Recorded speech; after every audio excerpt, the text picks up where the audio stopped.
All right, it's the next day. We've got the carburetor remounted, the throttle cable run. I'll show you that in a second. We confirmed yesterday that the timing marks on the rotor and case are correct. I made a little bit longer pointer so we can get a little bit better view when we put the strobe on it. We're pretty much ready for a first start, but thought I'd show you a couple things on this bike. This is handmade muffler assembly with a spark arrestor and handmade luggage rack. We talked about that yesterday. All these guards are handmade. Bill's a heck of a machinist, my good buddy Bill. And he moved all this electrics. Sorry Bill, I would do it a little bit better, but what can I say? If it sparks, we're happy. Battery box with a lithium battery in it. And we now have good snap up here. Beautiful snap all the way, no sticking, carb slide working. We ran it with the cable down. That's preferences. Bill can adjust that. So we're getting ready to do a first kick, and I thought I'd show you something you ain't never seen before, I'm sure. I guarantee you that Bill made this. Isn't that just beautiful? Transmission dipstick. Look at that. Isn't that neat? It's beautiful. There's no question. Isn't that I was impressed. Isn't that just gorgeous? Yeah. So anyway, I just thought I'd show you that because it floats my boat. All right. If you'll snug that down, Kevin, we will close this up and we will start kicking on the bike and see if we get a first start out of it.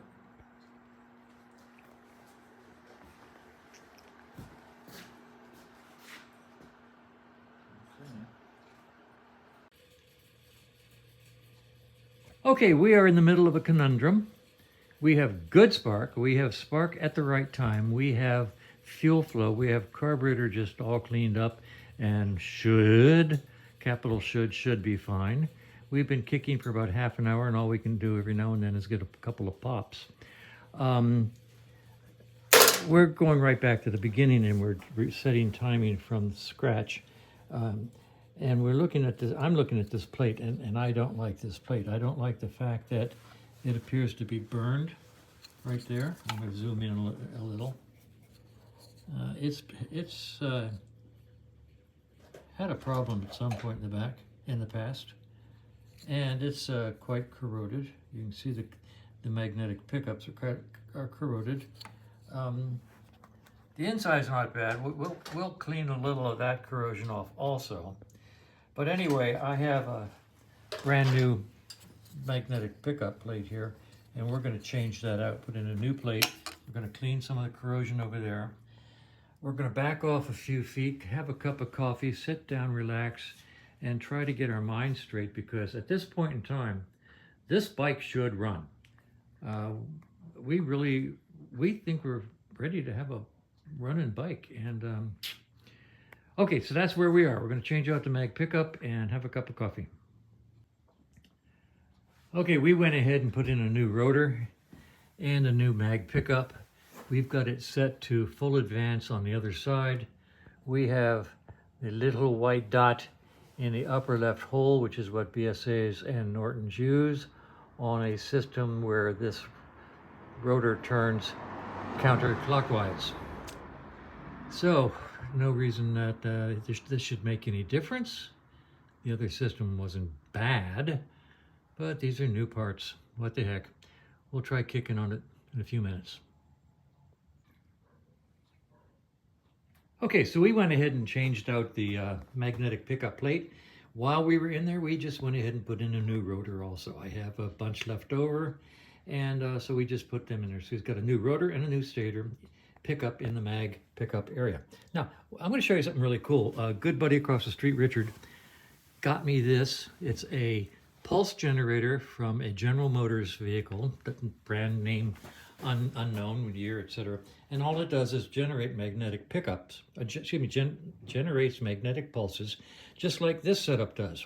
So by putting it in the drill and spinning it, we get sparks over there if the box is good. So it's testing the ignition box, and the ignition coils on bikes. So if we spin it up like so,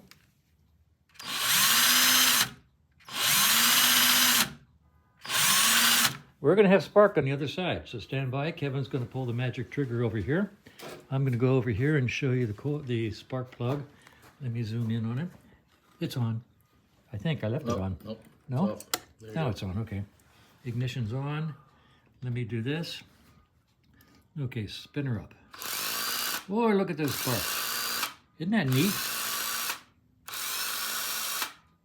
Go ahead, give me some. Look at that. Isn't that beautiful? Keep going. It's so pretty. I like to watch it. Anyway, that's cool. That pretty well it guarantees that the black box is working well. We put in a new mag pickup and rotor, and we do have spark when we kick that over. And all in all, pretty good. Matter of fact, we've got this plug out. Why don't you just put the 2 wires back on the mag pickup and give us a quick kick over by hand, and we'll prove that we have spark over here.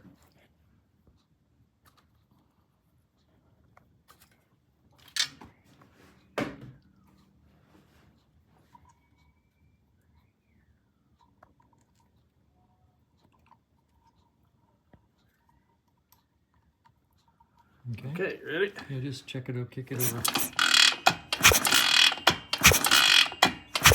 Yeah, I can see this. Go, keep going. Give me some. That's by hand, so we're not. But I've seen that spark. Okay. Yeah, they're moving too much to really see it. I saw it. Anyway. Okay, so we think we have a good ignition system. Have a nice clean carb, clean the pilot jet, yabba dabba dabba, and the bike should start and run. And that's a capital should. Start and run. Okay, this is me asking for help. Can't get this bike to run. Going crazy. I've drawn a diagram here showing the alternator rotor. It has 2 marks on it, full advance and R for retard, which is basically top dead center. Right now, the full advance is pointing at the pointer. We can get in here and show you that the pointer in there is right in the middle of the A. See that pointer? Full advance. There's the pointer in there. Okay? So it's set to full advance right now.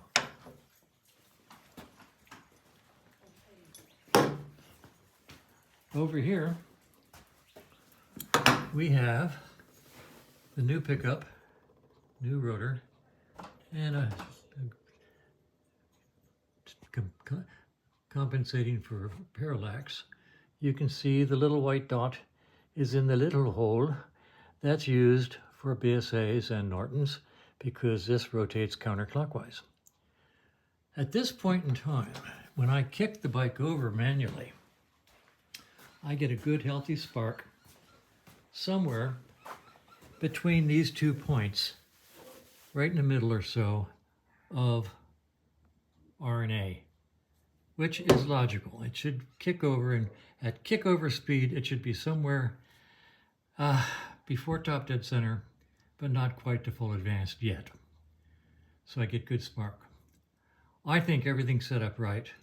I can't get the bike to start. So I'm going to stop trying this because I think it's set right. I've done so many of these. But unless, if somebody sees something I've done wrong on a BSA single, let me know.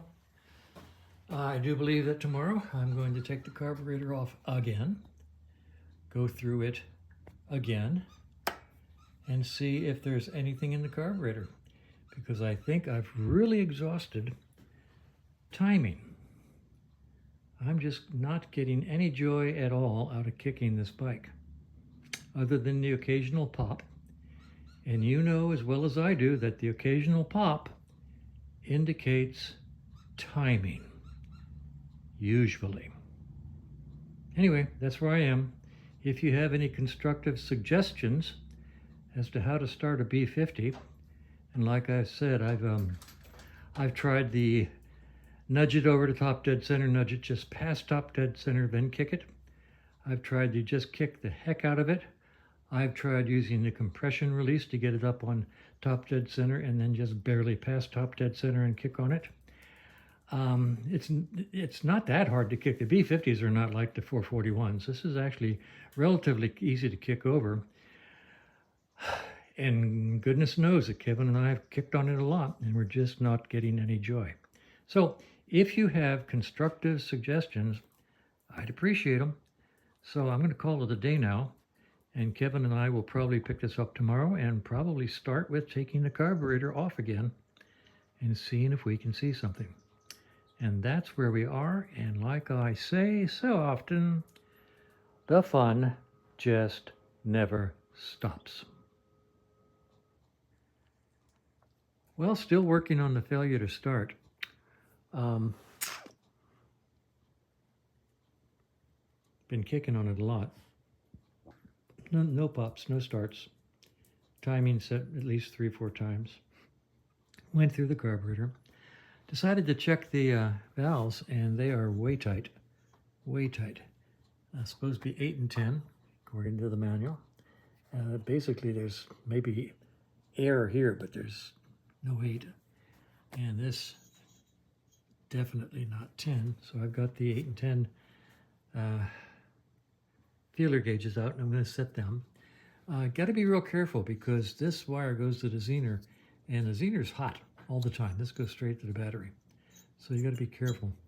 The way this is mounted, if you got here while you're doing the adjustment, if I got there while I'm doing the adjustment, it would make large smoke and sparks. So you got to I have to disconnect this, get it out of the way, and make sure that nothing gets shorted out. So that's where I am. All right, I set the valve clearances to 8 and 10 per book. Here's a nice 8. Oh yeah, that sounds like a perfect 8. And here's a 10. Oh yeah, that sounds like a perfect 10. Yes, I used feeler gauges. So, I mean, we had no play at all here. And now we got a good 8. Okay, so I'm going to put the valve caps on and, I don't know, see what happens.